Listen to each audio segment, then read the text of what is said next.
Primero que todo, bienvenidos. Mi nombre es Ana Castrillón. Soy cofundadora de Hack to Startup. Los animo a que visiten nuestra página web y se suscriban a nuestro newsletter para estar al día con todo lo que está pasando en el ecosistema de tecnología en Latinoamérica. Entonces voy a empezar dándole la bienvenida a Dani Ortega, que es la líder de producto de Trora, una startup colombiana, parte de YC, que simplifica las interacciones entre usuarios en canales digitales. En su rol es responsable de coordinar la estrategia y roadmap del producto y tiene a cargo 8 product managers. Dani es bioingeniera y tiene un máster en ingeniería, ambos en la Universidad de Antioquia de Colombia. Su experiencia profesional se desarrolla alrededor de investigación, ciencia de datos, desarrollo de software y desarrollo de producto. Y por el otro lado tenemos a Fernando González, uno de los fundadores y CPO de Product School. Product School es el líder mundial en capacitación en gestión de productos con una comunidad de más de 1 millón de profesionales, de Product Managers. Algunos de sus instructores son líderes de productos de nivel mundial que trabajan en empresas de Silicon Valley, incluidos Google, Facebook, Netflix, Airbnb, PayPal, Uber y Amazon. Los invito a todos a que vayan a las páginas web de los dos por si quieren aprender un poquito más de estas dos empresas. Me gustaría empezar preguntando cómo terminaron en este mundo de Product Management. Bueno, creo que como Ana mencionó ahora en la intro, pasé por un poquito de investigación, ciencia de datos, desarrollo de software. Y de desarrollo de software trabajé como más o menos 2 o 3 años, tanto en desarrollo web como en otras tecnologías. Y luego me di cuenta que habían habilidades en el día a día que me fueron llevando a preguntarme que tal vez lo que hacía también era producto. Y de ahí entré a Trora, inicié con un proceso en desarrollo y luego hice la prueba de producto, terminé en producto y bueno, aprendiendo en este ciclo de qué significa ser producto. Sí, bueno, yo creo que es un patrón muy común. Gente aterrizando en un trabajo de producto sin saber al principio lo que es producto, ¿no? En mi caso, yo tengo un background más en marketing, en growth, sobre todo, pero sí que es cierto que hace ya muchos años pues aprendí a programar por mi cuenta. Simplemente me entró la curiosidad, ¿no? Y al final estaba en una posición en la que sabía de marketing, sabía de negocio y también sabía un poco la parte más técnica. Entonces, al final me convertí un poco en esa intersección entre el equipo de negocio y el equipo de ingeniería, ¿no? Entonces, sin yo saberlo, también me convertí en Product Manager, ¿no? A base de tener conocimiento de diferentes cosas. Lo que hace la curiosidad un poquito. Voy a empezar un poquito haciendo preguntas de esa etapa inicial cuando estás creando el producto y cuando estás encontrando este product market fit. Y siempre he escuchado que es muy importante empezar o intentar vender un poco lo que quieres, tu producto, antes de empezar a diseñar o crear un nuevo producto. Y es aquí cuando el market research o incluso hablar con tus clientes potenciales es muy importante. Desde tu punto de vista, ¿qué es importante tener en cuenta cuando estás en esta etapa de diseño de producto? Porque en esta y en muchas etapas hay algo bastante importante y es buscar un problema que valga la pena resolver. Y ese problema es eso en el que el usuario, la persona, no tiene, o sea, no hacer nada es una opción. O sea, necesita eso, busca eso, quiere hacer eso y de verdad le genera un pain que es algo que quiere sí o sí resolver. Entonces, encontrar eso es escuchar muchas personas, partiendo primero de quién va a ser tu usuario, a quién quieres estudiar, qué quieres saber de ese usuario, qué quieres aprender, etcétera. Definido ese usuario, observar, creo que es la primera, como el primer gran reto dentro de ver qué hace, ver qué pasa, porque a veces sucede mucho como, yo quisiera esto, esto me gustaría, esto sería chévere, pero cuando uno observa el usuario que hace realmente nunca hace eso, ¿no? Nunca quisiera eso, o realmente ahí no está la razón, y tal vez está mucho más en cosas que uno solo por inspección puede decir, es que aquí es donde para él es más frustrante hacer esto, o para él es más difícil llegar a, ¿no?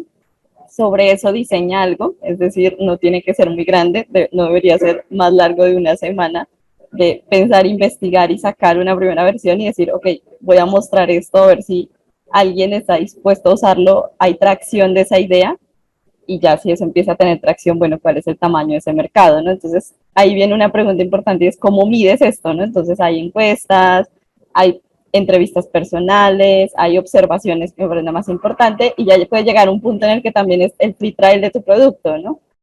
Solo tendría que decir que hay una cosita, yo creo que es mucho cuidado con los free trial también, porque a veces es, claro, algo gratis todos lo quieren usar, pero cuando ya después hay que pagar por, tal vez es donde realmente mide si están dispuestos y si el pain era tan grande como para que al final sí estén dispuestos a usar tu producto o pagar por tu producto. Entonces, creo que lo resumiría en primero buscar un problema que valga la pena resolver. Para lograr buscarlo es más o menos en qué sector está, observa mucho, diseña e itera rápido sobre eso que diseñas. Yo creo que has dado con un punto muy importante y es hablar con los clientes potenciales. No sé, Fer, que te estaba viendo que estabas como diciendo si algo, ¿quieres añadir algo sobre esta pregunta? Totalmente de acuerdo con Daniela. Simplemente hay una frase que es muy conocida, yo la aprendí en San Francisco hace muchos años y es de Reid Hoffman, que dice que si no te avergüenzas de la primera versión de tu producto es que has lanzado demasiado tarde. Esto es un problema que vemos muy a menudo, ¿no? Tanto en fundadores como en equipos de producto, y es que siempre queremos lanzar un producto perfecto, pero al final es imposible lanzar un producto perfecto. Entonces tenemos que estar cómodos en un escenario en el que lancemos algo lo suficientemente bueno para que alguien lo use o alguien lo compre. Totalmente de acuerdo. Yo creo que hemos hablado un poquito de cómo llegar a una Product Manager, pero desde tu punto de vista, qué es un Product Manager y cuál es el papel del Product Manager desde dentro de una empresa? El Product Manager es la persona encargada de conectar la estrategia de negocio y las necesidades de sus usuarios y traducirlas en un producto digital que cumpla con esas necesidades. Es decir, el Product Manager es la intersección entre negocio y tecnología. Es la persona responsable por el diseño, desarrollo y lanzamiento de un producto digital, ya sea una aplicación, una página web o cualquier tipo de feature, ¿no? Un poco nuestro día a día es sobre todo hablar con nuestros usuarios. Lo mencionaba antes Daniela y estoy muy de acuerdo, entender cuáles son sus necesidades. Luego también es cierto que pasamos muchísimo tiempo en reuniones. Estamos todo el día reuniéndonos con marketing, con ventas, con finanzas, con diseño, con ingeniería y las reuniones hay personas que entienden como que es un momento de no trabajo. En el caso del Product Manager es el momento de su trabajo, ¿no? Es cuando tiene que alinear diferentes equipos. Luego también ya he mencionado trabajar muy cerca con diseño y con ingeniería. Saber priorizar, esto es una cosa muy importante porque al final requests y cosas que queremos construir hay muchas, simplemente hay que saber cuáles son las más importantes para el negocio. Y por último, yo también diría que es muy importante saber medir el éxito. Es decir, el trabajo del Product Manager no termina cuando se lanza un producto, sino que tiene que ir más allá y también esperar un poco para entender si ese producto o feature ha cumplido con las expectativas. Desde tu punto de vista, ¿qué destrezas son indispensables para poder desempeñar el papel de Product Management? Bueno, la verdad es que hay muchísimas. Esta es una pregunta que recibimos muchísimo en Product School. Al final lo que hacemos es formar a Product Managers o gente que quiere convertirse en Product Manager. Yo la verdad es que si tuviese que destacar tres por hacerlo resumido, pondría comunicación. Las habilidades comunicativas son muy importantes porque, como decía, vamos a estar reunidos con diferentes stakeholders y equipos prácticamente todo el día. Hay una habilidad que para mí es particularmente importante y es saber decir que no. Saber decir que no al 90% de las cosas. Y esto es muy duro. No todo el mundo lo sabe hacer, ¿no? Pero al final, como Product Manager, te tienes que forzar a ello y centrarte en aquello que realmente vaya a solucionar las necesidades de tu usuario. Y por último, hay una habilidad que para mí es muy importante. Me la enseñó uno de nuestros advisors, es el Senior Vice President de Disney, y es la humildad. Al final, está dentro del trabajo del Product Manager el estar continuamente experimentando.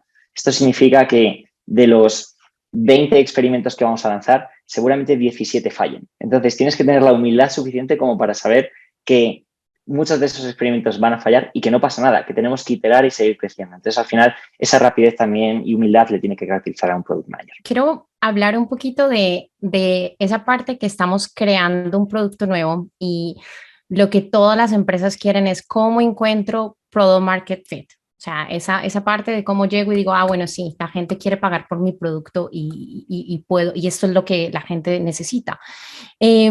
Cuéntanos un poquito si tienes algún proceso o pasos para estos fundadores o product managers que deban seguir a la hora de encontrar Product Market Fit. Tengo dos tipos de consejos. Uno, como fundador. Y aquí lo que puedo decir es que una cosa que a mí me ha funcionado es intentar solucionar un problema que yo tengo. Es decir, si yo, por ejemplo, no pido comida, delivery de comida no entraría a crear una aplicación de eso, ¿no? Es decir, creo que eso es muy importante para tú ser el primer usuario y realmente entender qué necesidad estás tratando de solucionar. Como Product Manager, yo diría que hay dos cosas fundamentales. El primero es intentar solucionar un único problema a la vez. Porque si intentamos diversificarnos muy pronto, es difícil realmente entender por qué no está funcionando. No sabemos si es por una cosa o es por la otra. Pero, sin embargo, si estamos haciendo una única cosa, va a llegar un momento en el que vamos a entender bien cuál es el problema para poder dar una solución. Luego, ya una vez tengamos Product Market Fit, ya sí que me diversificaría, intentaría buscar otras formas de crecer. Pero creo que mantener el foco en una cosa es muy importante. Y, por último, lo que comentaba Daniel al principio, ¿no? Hablar con nuestros usuarios, dar una buena experiencia. Creo que al principio es mucho más importante aportar valor y dar una buena experiencia que centrarnos en el revenue o en el growth. Creo que cuando se encuentran product market fit, ese ya es el momento en el que puedes empezar a pensar en otro tipo de métricas. Y Dani, Fernando habla de hablar con los usuarios y tú también lo comentabas antes. ¿Cómo se puede recibir feedback o retroalimentación del producto y desde tu punto de vista, qué procesos hay para recibir ese feedback y documentarlo? Bueno, hay varias cosas, depende un poquito del estadio en el que uno esté como compañía y dependiendo de eso el feedback llega desde diferentes fuentes. Pero digamos que normalmente hay, no voy a decir que 6 aproximadamente fuentes de dónde proviene el feedback, cómo lo podemos obtener. Entonces, si hay un equipo de CX, es decir, tú lanzas algo rápido y hay un equipo que te recibe todo el soporte, eso significa que ahí te van a llegar muchísimos insights de qué está funcionando, qué no, qué es claro, qué bugs tenemos, etcétera. Ese es el primer feedback que seguro llega, sobre todo cuando decía, pero ahora lanzamos algo que no está completamente terminado, ¿no? El siguiente es si hay un equipo comercial o hay un equipo detrás, o tú haces de equipo comercial en los primeros estadios, también es qué cosas te impiden la venta, ¿no? O sea, como qué son esas cosas que no te permiten y que el usuario te dice, ah, mira, es que necesito esto, ¿no? Este es el problema que tengo, aquí pasa esto, etcétera, etcétera. Hay que tener mucho cuidado con esta serie de requerimientos y no pasa un poco lo que decía también, pero ahora que son N cosas que igual no podemos resolver en ese momento, pero también es como otra fuente de feedback o de insights de donde podemos tener información. Otra es ya investigación directa con equipos de diseño o en el día a día de poner tu producto sobre la mesa y ver cómo lo usan, ¿no? Entonces, a partir de eso puedes recibir feedback de no entiendo el mensaje, no es claro, no sé para qué sirve, ¿no? O no sé cómo llegar, etcétera, etcétera. Entonces, como que ahí ya vas teniendo más feedback sobre eso que ya estás construyendo, sobre lo que estás iterando. Otra fuente de feedback también es igual que pasa en la competencia, ¿no? Como ese análisis externo de hacia allá están avanzando, esto se está priorizando, esto está cambiando, etcétera, es otra fuente de feedback hacia el producto, otra, o sea, creo que, bueno, ahí va. Otra es también datos que tengas, ¿no? O sea, del uso de tu producto o de métricas que tengas, también seguro es otro tipo de feedback indirecto, pero cuando tienes cosas que traquean al usuario dentro de la plataforma, qué está haciendo, qué no está haciendo, etcétera, es ese feedback indirecto del que también puedes tomar decisiones.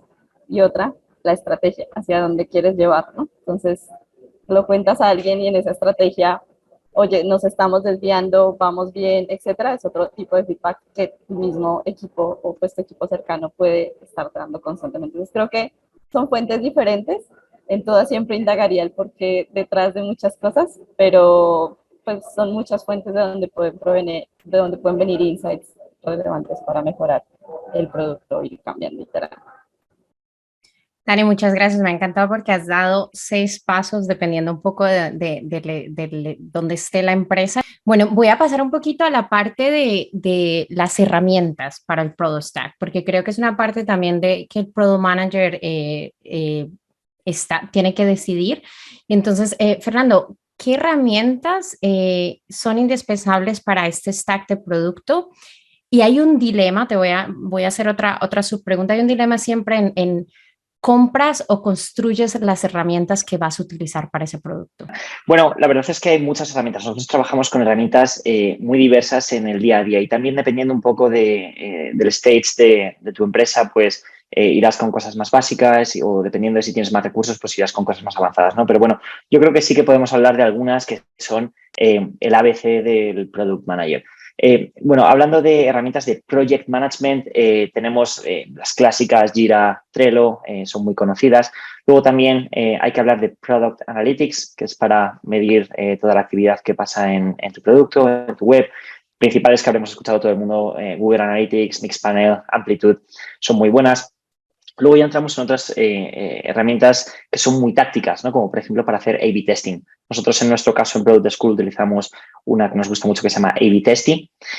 También hay otro tipo de herramientas pues, para hacer heatmaps, para entender más cuál es el comportamiento de los usuarios dentro de la web, para construir roadmaps. Tenemos también pues, bueno, las típicas internas como Slack o Zoom para chat y vídeo. Y luego también utilizamos algunas que son muy propias de Product Managers para realizar usability test o QA, también wireframing y prototyping. Aquí, por ejemplo, podemos usar desde algo súper básico como Balsamiq a algo mucho más avanzado como Figma y también InVision para el tema de las transiciones.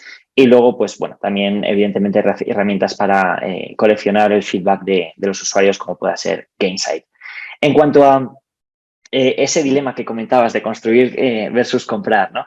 Esto es una cosa que nos encontramos en el día a día, realmente, y aquí somos nosotros los product managers quienes tenemos que tomar la decisión. ¿Cuáles son los criterios para decidir si es mejor comprar una herramienta o construirla?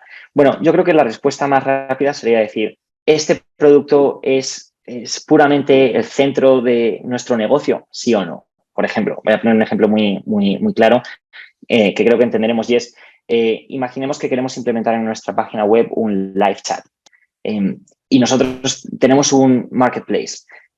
¿Nos compensa a nosotros mismos construir un live chat para estar en contacto con nuestros usuarios? Yo creo que no, ¿no? Hay herramientas mucho más potentes como pueda ser Intercom, por ejemplo, out of the box, que las integras en un minuto y ya puedes tenerlas funcionando, ¿no? Entonces, yo creo que esa es una de las el criterio principal. Y luego el segundo criterio que yo suelo utilizar con mis equipos es analizar el impacto que esa feature o ese producto pueda generar en el negocio versus el esfuerzo que conlleva, ¿no? Hay muchas veces que reinventar la rueda pues no sale rentable y además estando en la era de no code, low code, pues sí que es cierto que ahora mismo pues tenemos soluciones prácticamente para todo, ¿no? Esto no quiere decir que no tengamos que construir, pero siempre y cuando sea algo que impacte directamente al negocio. Bueno, la lista de tecnología y de herramientas, yo creo que me he perdido, ya la lista larguísima, pero la parte que has dicho comprar o construir, creo que has dado en el punto de, tiene que ver mucho si es parte de tu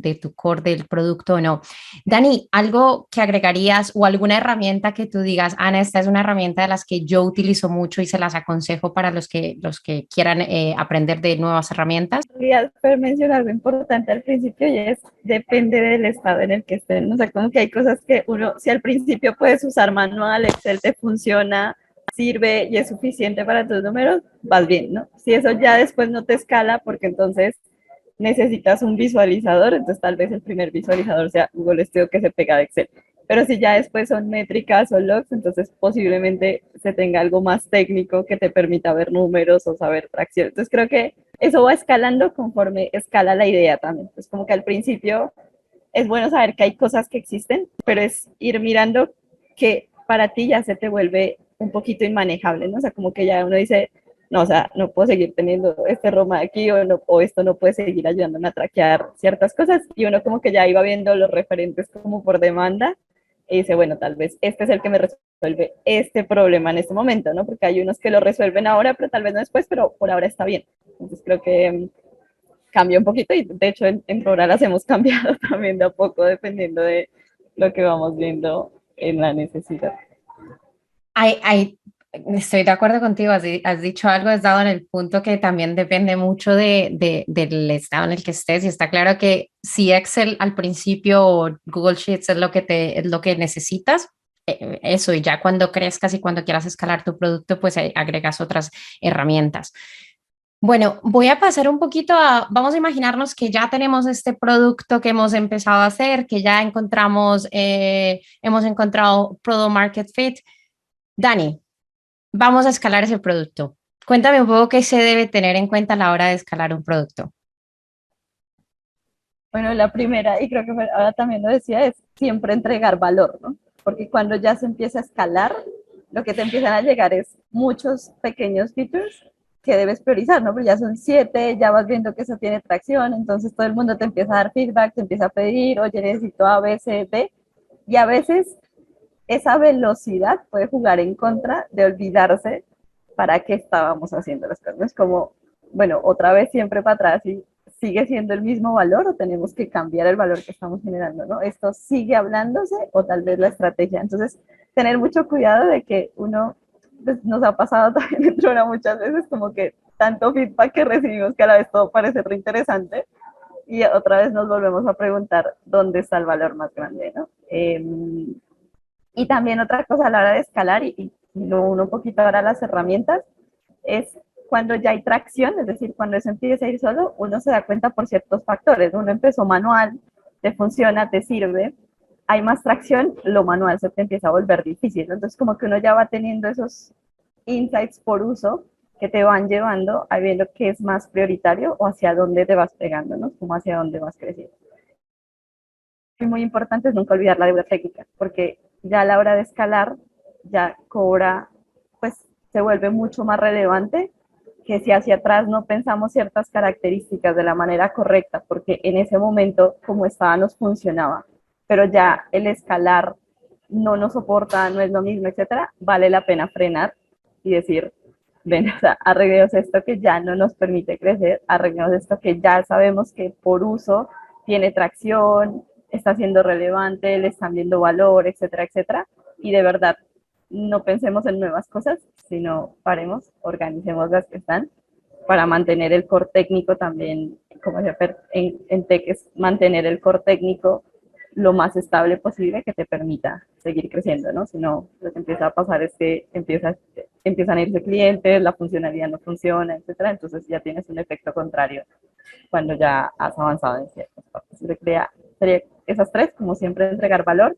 Si sabes que hay tracción, lo que vas quitando manual te va guiando un poquito en el camino y no olvidar la deuda técnica. Muchas gracias, Dani. Fer, ¿cuáles son esas métricas importantes que los product managers siempre tienen que estar mirando o las que tú dirías que son como las más importantes? Vamos a hablar de, son métricas bastante concretas, pero bueno, puede que a alguno le suenen un poco desconocidas, pero la verdad es que son bastante estándar, ¿no? Aquí también siempre me gusta decir que depende un poco de tu producto y de tu empresa. Si estamos hablando a lo mejor de un B2B SaaS, es diferente que si estamos hablando, en nuestro caso, por ejemplo, que ofrecemos cursos de formación, ¿no? Entonces, bueno, pero un poco hablando de esas métricas que los product managers solemos fijarnos, son principalmente monthly, weekly y daily active users. Esto es muy importante para nosotros. Luego también tenemos el Customer Conversion Rate, Customer Retention Rate. En nuestro caso, por ejemplo, que no somos SaaS, hablamos más de Repeating Customers. Hay una métrica muy conocida que seguro que suena a mucha gente, es el Customer Lifetime Value. Es básicamente el valor monetario que ese customer genera para la empresa a lo largo de su vida. Hay otro tipo de métricas que también son especialmente interesantes para nosotros a la hora de coleccionar feedback y es el NPS. Significa Net Promoter Score y básicamente lo que mide es la satisfacción del usuario, ¿no? Es tú recomendarías este producto. Entonces, bueno, te ayuda a saber un poco quién te dice que sí y quién es detractor, ¿no? Entonces también te ayuda a saber entender más por qué a quién le gusta y a quién no le gusta, ¿no? Y luego, bueno, hay otro tipo de métricas que no son solamente de producto, pero que sí que suelen ser compartidas en marketing y ventas, como el recurring revenue y también el customer acquisition cost. Esas yo diría que son un poco las métricas más comunes. Dani, ¿alguna en concreto, alguna métrica que tú digas, Ana, estas son las que yo veo todos los días? Actualmente, sobre todo en el estatus de algunos productos, ya también tenemos métricas de funcionalidad.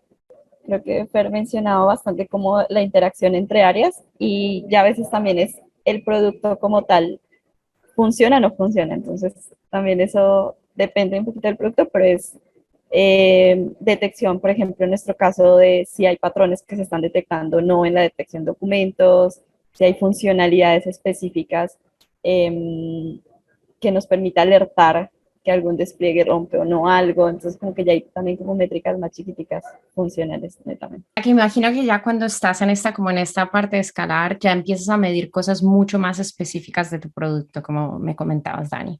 La última tanda de preguntas que tengo es un poco a la parte de hacer más énfasis en esta escalar el producto, el equipo e incluso trabajar con otros equipos, porque como hablabas, decían los dos al principio, el papel de product management es realmente trabajar con muchísimos equipos y coordinar y hacer que todo el mundo pues estén en el mismo, llevar a todo el mundo al mismo sitio. Entonces, voy a empezar contigo, Dani.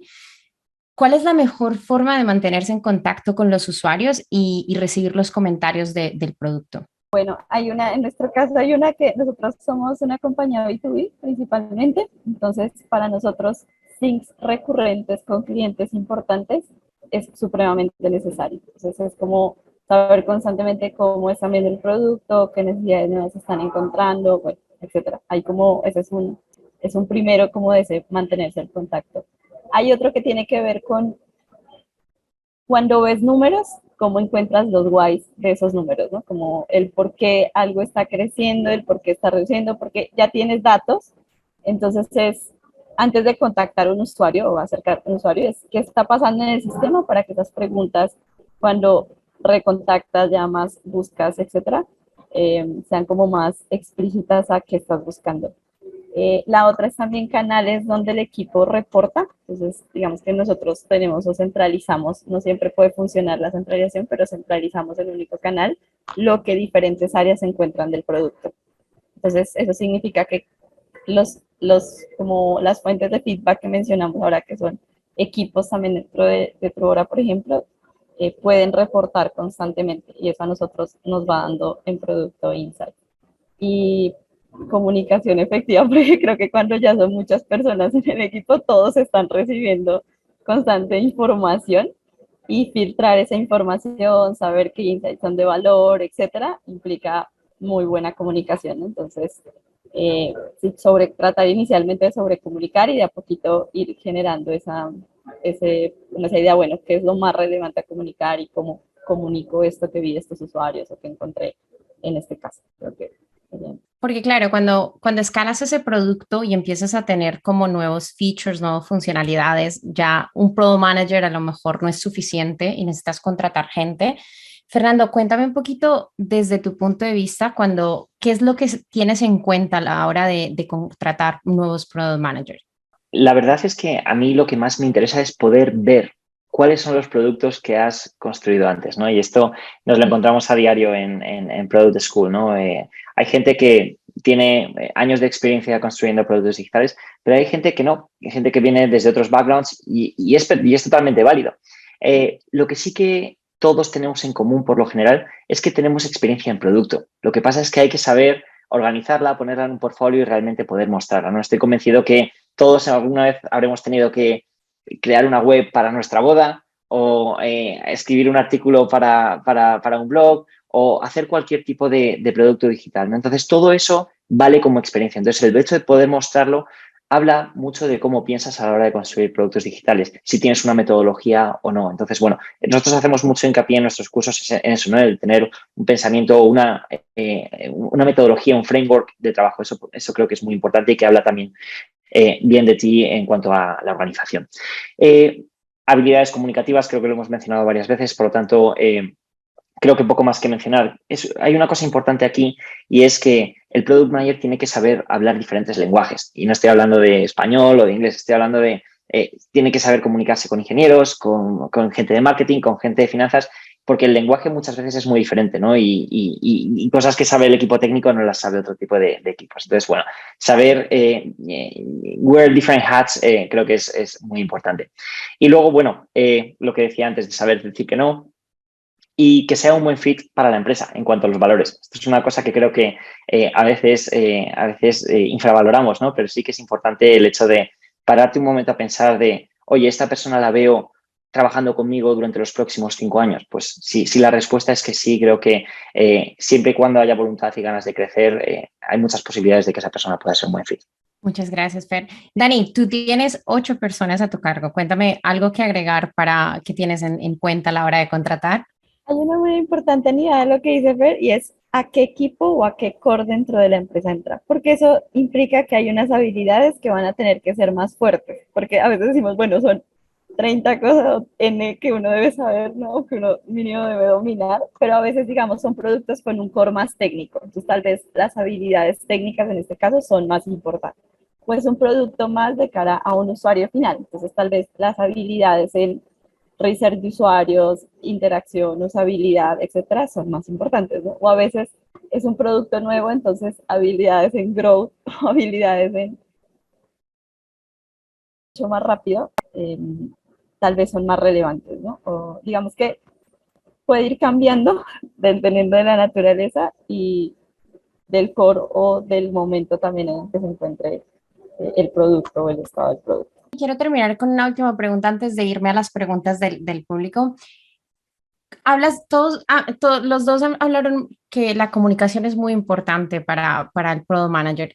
Cuéntame un poquito desde tu punto de vista cómo escalas este equipo de Product Manager y cómo incentivas o a través de qué herramientas o framework incentivas la comunicación con otros equipos. Bueno, la primera y más importante, escribir, ¿no? Creo que ya cuando los equipos crecen, la comunicación hablada es mucho más difícil y toma mucho más tiempo. Entonces, siempre tratar y cualquier discusión, tema, etcétera, digamos que dentro de los proyectos, cuando se van a compartir o se van a debatir con más equipos, se escriben. Y es decir, eso tiene un efecto importante y es acotar las ideas, ¿no? Es como, ¿qué quiero comunicar? ¿Cómo lo escribo? ¿Qué quiero contar? Y qué quiero al final tener como output de esa reunión o como de output de ese espacio, ¿verdad? Entonces, el texto o la comunicación escrita ayuda bastante en ese tipo de discusiones. Casi que la mayoría de reuniones que tenemos en medida de lo posible tienen un documento que nos ayuda a tener contexto inicial y ya debatir sobre eso. Ya hay espacios también puntuales donde son buenos, son espacios de demos, son espacios donde se cuentan los últimos despliegues del producto.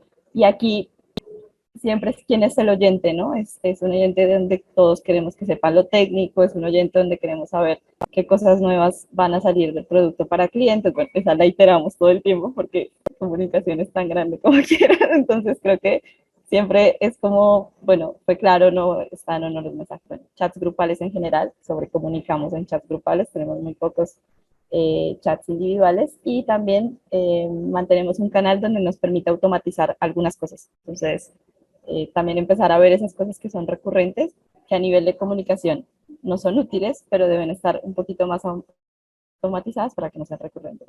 Y creo que esto se engloba en una muy importante y es saber cómo dividir los equipos, ¿no? La comunicación se rompe en que uno no hemos dividido los equipos de N maneras diferentes tratando de que el ciclo o el flujo del contexto para que todos tengan la información necesaria para tomar las decisiones sin tener ciertas dependencias, sino con mucha autonomía, requiere que esos flujos de comunicación entre equipos esté posiblemente bien dividido. Entonces, a veces hemos dividido por productos, hemos dividido por goals, hemos dividido, hemos vuelto a unirnos, o sea, como que siempre es estar pensando mucho que esa subdivisión sí permite el flujo de información de la manera más eficiente posible. Muchísimas gracias, Dani. Bueno, yo he llegado a la parte final de mis preguntas. Estaba mirando Slido y hay un montón de preguntas, entonces voy a empezar a leer como por las que están más votadas. Aquí hay una que dice para Fernando. ¿Tienen pensado generar clases o cursos para Product Manager en español en Product School? La realidad es que sí lo tenemos en el roadmap. No es una cosa que vayamos a hacer en el corto plazo porque estamos en plena expansión, tanto en la parte de B2C como en la parte de B2B. Pero sí es cierto que ya hemos hecho algún piloto, sobre todo en la parte de Enterprise. Cuando hablo de Enterprise me refiero a formar a grandes empresas, que es una cosa que también hacemos. Entonces sí que la tenemos en el roadmap, no solamente en español, sino también en portugués. No va a ser este año. Y no sé si será en 2023 o en 2024, pero desde luego lo tenemos en mente. Bueno, voy a ir con Elba, Carolina. Tengo experiencia como Product Manager y Scrum Master. Me gustaría llevar a mi carrera al área de producto. ¿Cuál es el roadmap recomendado para llegar a ser Product Manager? Ella tiene experiencia como Project Manager, perdón, y Scrum Master. Bueno, yo creo que lo primero, hay que decir que es un background buenísimo para pasar a producto, porque muchas de las cosas que los product managers hacemos ya las estás haciendo tú también, Elba. Por ejemplo, estoy hablando de toda la parte de project management, Jira, cierta comunicación también con bastantes equipos. Seguramente aquí la parte que todavía falte un poco para dar ese gran paso es un poco la parte más estratégica, ¿no? De poder entender al usuario, poder entender esa necesidad para poder ofrecer una solución y realmente estar un poco en el lado más creativo junto a los diseñadores y equipos de marketing para buscar esa solución, ¿no? Entonces, bueno, Project Management y Scrum es una parte de lo que los Product Managers hacemos, por lo tanto vamos a decir que ya tienes mitad del trabajo hecho, simplemente falta dar un pasito más para moverte a producto. Me encanta. Dani, ¿quieres agregar algo a esta pregunta?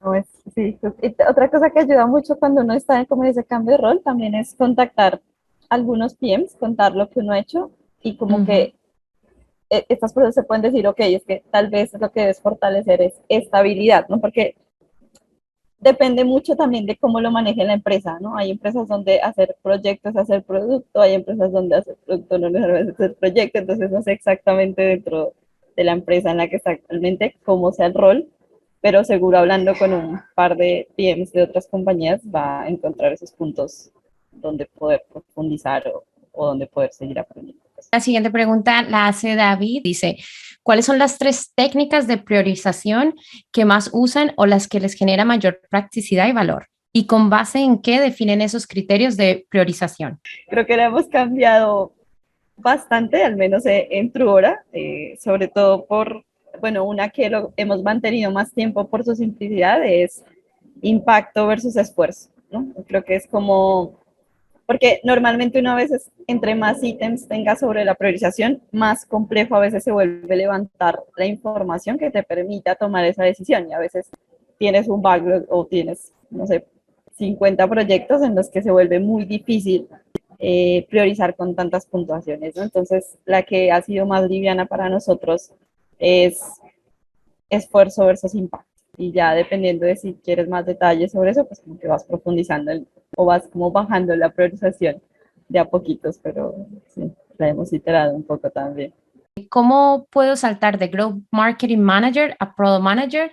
He intentado aplicar a roles de Product Manager, pero me rechazan mi perfil de Growth. Yo creo que cuando hablamos de growth y de marketing, estoy convencido que ya has construido algún tipo de producto o tienes algún tipo de experiencia en producto, como decía antes, ¿no? Creo que sí que es muy importante el poder cambiar el lenguaje y dejar de usar un lenguaje tan marketingiano para utilizar un lenguaje mucho más de producto, ¿no? El saber tener ese portfolio o poder mostrar desde un punto de vista no solamente de marketing, sino también de producto, qué has hecho, qué experiencia tienes en el pasado, ¿no? Tengo que decir, esta es una pregunta que nos sucede o que recibimos muchísimo y es, oye, ¿qué background tengo que tener para poder convertirme en Product Manager? La realidad es que cualquier background suele ser bueno. Puedes venir desde marketing y ya tienes esa parte más de negocio y de entender el crecimiento, pero a lo mejor te falta otro tipo de nociones más de diseño, más técnicas que las puedes ir complementando poco a poco. Pero si también vienes de un background, pues no sé, de diseño o de ventas o de customer success, cualquier cosa realmente suma. Creo que lo importante es poder suplementar o complementar, perdón, esa otra parte que a lo mejor no has trabajado tanto y frasearlo de una forma en la que hables el lenguaje del producto y dejes de hablar tanto de ese lenguaje de marketing como tal. Para Daniela, ¿qué es lo que más recomiendan para ser Product Manager en Truora? Y hay otra pregunta que dicen, ¿dan feedback después de hacer las pruebas de producto? Vemos mucho el tema de valores, también esas habilidades y como lo mencionaba ahora, dependiendo del core o la naturaleza del rol que estemos buscando. Entonces, no quiere decir muchas veces que si uno recibe un no en una compañía o en una prueba, significa que sea porque uno no tenga la habilidad, sino que posiblemente hay habilidades que se están buscando en ese momento. Entonces, la naturaleza puede cambiar dentro de los roles y cuando finalizamos la prueba, damos normalmente feedback dependiendo de lo que estemos buscando en ese momento, ¿no? Será más usuarios, será más métricas, será más cualquier tema asociado. Creo que al inicio yo dije el core, dependiendo de... y nada, creo que es... ¿Cómo recomiendas qué curso tomar en Product School? Si uno es Product Manager y quiere ser Senior, lo que recomendable es sacar el Senior o el básico. Esa es la pregunta. Vale, bueno, nosotros tenemos 3 certificados y los niveles son muy claros. El primero es PMC y este es para Aspiring Product Managers que quieren conseguir su primer trabajo como Product Manager, como por ejemplo la persona que venía de un background de Growth, ese sería su curso. Luego tenemos el segundo curso que es SPMC, que significa Senior Product Manager Certification. Y este sería el perfecto para ti, porque es para aquellos que ya tienen algún tipo de experiencia entre 6 meses y 2 años de experiencia como Product Managers que quieren conseguir su primera promoción a Senior Product Manager. Y luego tenemos un tercer certificado que se llama Product Leader Certification, que es para Senior Product Managers que quieren dejar de gestionar productos, por así decirlo, para pasar a gestionar equipos de producto y convertirse en Group o Director of Product. Voy a pasar con la pregunta de Sebastián. Dice, ¿se da A/B testing en el aspecto de mercadeo para encontrar el impacto incremental que trajo una campaña? ¿Cómo usa un Product Manager A/B testing en comparación a cómo lo usa mercadeo? Depende, por ejemplo, digamos que a veces uno dice, ok, el botón es más claro para que el usuario lleve a X acción aquí o aquí, ¿no? Por ejemplo, esos son como A/B testing pequeños para saber. De hecho, marketing también lo hace en términos de dónde le dan clic o por qué le dan clic, ¿no? En productos funciona igual porque dentro de la plataforma ningún usuario puede entrar a la plataforma y llega a enviar un mensaje, ¿no? Eso significa que pasa algo, ¿no? Entonces, primero debes explicarle cómo enviar el mensaje o debes hacer más visible el botón de cómo enviar el mensaje. Entonces, como que esa iteración, esos pequeños cambios, te van diciendo cómo convierte mejor una acción dentro de la navegación, por ejemplo. Entonces, sí, creo que es como un mini ejemplo de que en producto también iteramos sobre entender el usuario y cambiar algunas cosas dentro de la navegación, por ejemplo, de la plataforma. No, yo creo que aquí la gran diferencia depende de qué productos son propios del equipo de producto como tal dentro de la empresa o qué productos los lleva el equipo de mercadeo, ¿no? De marketing. Por ejemplo, una cosa que hacemos en Product School, aquellas landing pages que son muy específicas de marketing, por ejemplo, en ads, ahí sí que los encargados de hacer A/B testing suele ser el equipo de marketing, pero en general el A/B testing global de nuestra empresa lo suele gestionar el equipo de producto. Y bueno, los goals suelen ser parecidos, al final suelen girar en torno a conversion y para ello, pues bueno, hay de muchos tipos, ¿no? Pero el A/B test como tal es una cosa muy táctica que la puede hacer diferentes equipos, aunque por lo general lo suele hacer el equipo de producto. Gracias. Voy a pasar con otra. Dice Anónimos, muchos queremos entrar a trabajar como Product Managers, pero buscan que ya tenga experiencia. ¿Qué me recomiendan hacer? Creo que hay que saber encontrar aquellas cosas que tú puedes mostrar que están relacionadas con el proceso de desarrollo de un producto. Por ejemplo, si tenemos un background de diseño, estoy convencido que tu día a día es hacer prototipos, un poco iniciar lo que es el diseño de un producto, ¿no? Y eso es una parte muy importante del Product Manager. Entonces, no hablar tanto de el diseño final, sino hablar más de aquellos prototipos o por qué hiciste o por qué iniciaste ese tipo de diseños así, ¿no? Creo que eso le vas a dar al entrevistador una pista de cómo piensas y cómo vas a funcionar con el resto de equipos. Si, por ejemplo, volvemos al ejemplo de esa persona de Growth, estoy convencido que esa persona ha hecho A/B testing o ha implementado un botón aquí o otro botón acá para mejorar la conversión. Ese es el tipo de ejemplos que realmente a las personas que entrevistamos nos indica la forma de pensar y eso sí que indica que has tenido experiencia en producto previamente. Quizás no con un producto completo, pero sí en pequeñas features que han conseguido generar un impacto en tu empresa. ¿Qué herramientas recomiendan aprender para poder pasar una entrevista como Product Analyst o Product Manager? No sé. Herramienta. Bueno, hay una, digamos que nosotros, y un poquito en Truora que puede ayudar a quienes estén revisando. Nosotros dividimos más que herramientas, habilidad, entonces dos habilidades, discovery y ejecución, pues como la etapa de descubrimiento y la etapa de ejecución. Entonces en la etapa de descubrimiento es más la forma de pensar de cómo generas nuevas ideas y en la etapa de ejecución es cómo mides lo que haces, ¿no? Entonces, más allá que exista una herramienta específica que uno evalúe que la domina o la hace, es como el flujo de cómo uno llega a concretar una idea o un proyecto o algo. Entonces, en esas como dos etapas. Yo recomendaría mucho leer como, y por lo que decía Fer ahora también, ¿no? Hay personas que son muy buenas en las etapas de Discover porque son mejores con usuarios, se entienden mejor, saben interactuar, manejar una entrevista, etcétera. Y hay quienes en ejecución son mucho más fuertes, ¿no? Porque pueden llevar un proyecto, pueden llevarlo hasta el final, pueden medirlo, ¿no? Pueden saber si funciona o no funciona. Entonces, creo que estas dos, y creo que hay varios perfiles que encajan en alguna de como esas dos habilidades más macro. No es una herramienta como tal, no es como un flujo de desarrollar algo o de entender algo. ¿Sabes? Me gustaría añadir una cosa, no sé si, bueno, no sé si está muy relacionado, pero a mí me gusta mucho o invito a todo el mundo a que hagamos un ejercicio de conocernos bien. ¿Qué tipo de product manager somos y qué tipo de product manager nos gustaría ser, ¿no? Porque hay muchas veces que, por ejemplo, queremos trabajar en Google o en Netflix o en Airbnb. Realmente hay que conocer bien estos productos, ¿no? Y decir, oye, pues a lo mejor yo tengo un background más técnico, vengo de software engineering y me apetece trabajar en Google. Creo que tiene sentido porque la mayoría de productos de Google pues tienen un trasfondo muy, muy técnico, ¿no? En cambio, si quizás tenemos un background más de marketing, nos interese un producto cuyo foco principal o objetivo sea demand generation. O si trabajásemos, por ejemplo, o tuviésemos un background de diseño, sé que, por ejemplo, los fundadores de Airbnb son todos diseñadores y la mayoría de product managers que buscan son diseñadores, ¿no? O con background en diseño. Por eso sí que invito no solamente a cuando estemos buscando un trabajo, decir, vale, yo quiero trabajar en Google, sino realmente analizar ese producto para el que estamos aplicando y ver si realmente somos un buen fit, si creemos que en base a nuestro background realmente podemos aportar valor. Sé que este tipo de empresas que he mencionado, como por ejemplo Google, principalmente contrata product managers que tengan un background en software engineering, ¿no? Por eso lo digo, que creo que es muy importante conocerse bien qué tipo de product manager eres. Dice, para ambos, ¿cómo hacer una transición de PM de una compañía grande a una startup? ¿Qué retos o habilidades se deberían tener en cuenta?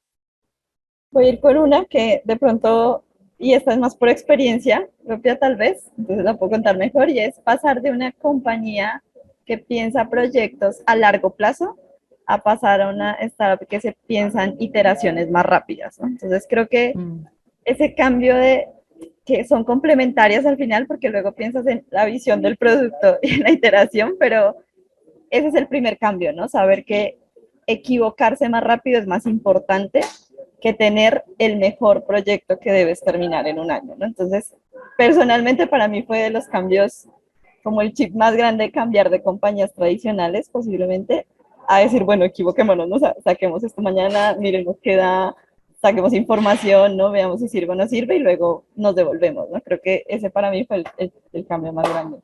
Sí, yo creo que la gran diferencia entre trabajar en una empresa multinacional de miles de empleados o trabajar en una empresa de 50 o de 200 empleados es que seguramente en la empresa más pequeña vas a ver el impacto en el producto mucho más rápido que si trabajas para una empresa mucho mayor y trabajas para una feature o para un producto muy concreto, ¿no?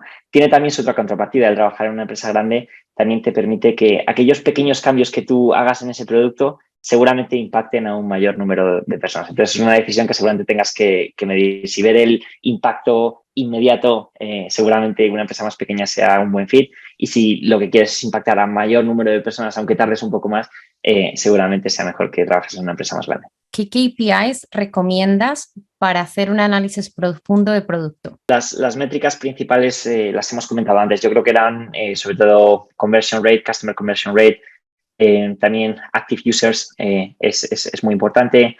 Customer retention o repeating, número de clientes que repiten.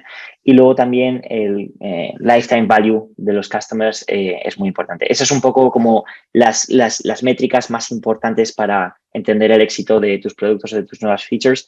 Hay uno en concreto, hay una métrica que para mí es especialmente importante y es el NPS, o también otras empresas utilizan otro que se llama Customer Satisfaction, que precisamente sirve para eso, ¿no? Para medir la satisfacción de los usuarios y coleccionar un poco más de feedback, no tanto cuantitativo, sino también cualitativo, que es lo que en muchos casos te permite iterar y saber hacia dónde seguir creciendo. ¿Cuál ha sido la lección más importante, la hace David? ¿Cuál ha sido la lección más importante que han tenido en este camino de producto? ¿Alguna anécdota y qué aprendieron de esto? Y creo que de la más interesante y la relaciono con algo que dijo al principio y es la humildad y es como uno no tiene la razón, o sea, es como nada, o sea, nada de lo que, y alguien decía también entró ahora por ahí, si el PM dijo que es porque cree que es la mejor idea, seguro no es gran idea. Y es, todo requiere un escuchar mucho, ¿no? O sea, como no es uno el que va a usar el producto, no es uno el que está interactuando con él, no es uno el que tiene el pain, no es uno, o sea, como que quitarse ese sesgo personal es de las cosas más importantes. Entonces, experiencias de eso es priorizar cosas por sesgo que hoy no se usan, ¿no? O sea, como decir, uy, yo creo que esta es la mejoría del universo y a mí me sería muy útil y espero no soy quien lo va a usar, ¿no? Entonces, terminan siendo cosas que después, nada, se deprecan y creo que nos ha pasado con par priorizaciones. Y no tengo muchos ejemplos de errores de priorización por no haber notado que era un sesgo personal principalmente. Yo creo que ser product manager es muy bonito. Es una posición que, bueno, lo primero está en total demanda. Todas las empresas ya son empresas de software. Por lo tanto, cada vez se necesitan más product managers. La realidad es que nosotros lo vemos a diario. Las empresas no encuentran suficientes product managers. Por lo tanto, seguramente sea el mejor momento de la historia para ser product manager y además es una posición muy bonita y con mucho impacto. Por lo tanto, animo a todo el mundo, ¿no? Y en ese ejercicio de humildad, de quitarte el ego, de saber que tú no tienes la razón y que tienes que escuchar más que hablar, pues es un poco nuestro día a día, ¿no? El no asumir absolutamente nada. Yo me acuerdo, por ejemplo, que cuando nosotros empezamos la empresa, empezamos dando cursos físicos en San Francisco y poco a poco abrimos campuses en diferentes ciudades en Estados Unidos y luego también salimos de Estados Unidos. Y hubo un momento en el que decidimos probar, la verdad es que sin mucha pasión, ¿no? Decir, oye, podemos abrir un campus que sea online y ver si hay alguien que en vez de tomar este curso en persona prefiere tomarlo a través de Zoom. Y fue una gran sorpresa, ¿no? Que pronto se convirtió en nuestro campus número 1, ¿no? Y que incluso había la gran mayoría de estudiantes estaba en San Francisco que prefería tomarlo desde su casa en vez de bajar o andar 15 minutos hasta nuestro campus allá, ¿no? Entonces, al final, siempre hay que medir, siempre hay que testear y nunca asumir, porque los resultados siempre son sorprendentes, algunas veces para bien, pero muchas veces para mal. Bueno, ya nos hemos pasado un poquito del tiempo. Fernando, Daniela, mil gracias por participar, compartir la experiencia. Yo creo que yo he aprendido muchísimas cosas, así que muchísimas gracias por este tiempo. Si quieres estar al día de todo lo que está pasando en el ecosistema de tecnología en Latinoamérica, visítanos en hacktostartup.com.